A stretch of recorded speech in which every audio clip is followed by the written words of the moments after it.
നിന്റെ അമ്മോനെ ഒരധികാരത്തിന്റെ പേരിലും ഞാൻ അടർത്തിയെടുത്തുകൊണ്ട് പോയില്ല. ഉറപ്പ്.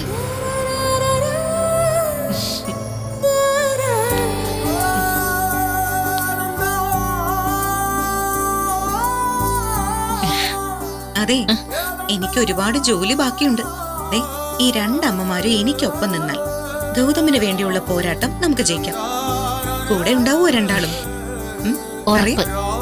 ഞാൻ പറഞ്ഞില്ലേ മോളെ, ജീവൻ കൊടുത്തും ഞാൻ കൂടെ നിൽക്കും. ഞാനുണ്ടോന്നൊരു ചോദ്യം ഉണ്ടോ മോളെ? ഇനി നമ്മൾ ഒറ്റക്കെട്ടായിട്ടങ്ങ് ഇറങ്ങ. ഞാനും ഉണ്ട് കൂടെ.